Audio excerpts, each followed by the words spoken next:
Joined with Hedmonds basketball coach Mike Schauer after his team's 83-73 win over George Fox to open up the Leaf Fund Classic. Coach, a very balanced scoring effort for your team and really came together there at the end to pull one out.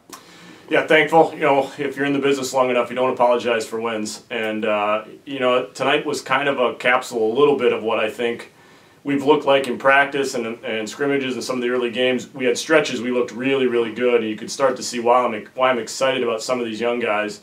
And then we had stretches where it was a struggle, where you could tell we were playing guys who hadn't really been there before. And so I was proud of our guys to kind of be able to, you know, to maintain some composure, make a few plays, and manage to figure out a way to get the win. One of the things you mentioned is our balanced scoring attack. One of the things I think that's unique is through 3 games, our leading scorer, Michael Berg, has yet to lead us in scoring in a game.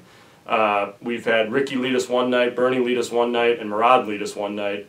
And that's pretty unique to have a situation where, you know, Ricky probably had twice as many points tonight as he had in the first 2 games combined. And we kind of have a little bit more variety offensively, which is something I will enjoy and am thankful for. Obviously, we've got to get better defensively. People that watch our league know that our 2 wins are not, you know, wins that would really carry weight at the top of our league. So the opportunity to play a very good Defiance team tomorrow and get a chance to get a quality win against a true CCIW physical type team.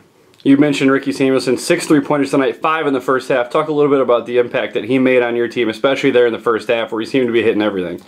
Yeah, Ricky's been great. In fact, I've been a little surprised that he hasn't played better in the first 2 games, because if you were around us in practice or saw the scrimmages, Ricky has been sensational. And I think he's on the verge of becoming a truly great CCIW player, because he can score a lot of different ways and can get really going shooting the ball. So one of the things I was hoping going in tonight is that that we could get Ricky going offensively and kind of add him to the mix of guys who are scoring. So I was thankful to see that, and I think it's just the start for him. I think we're going to see nights like that from him for a while.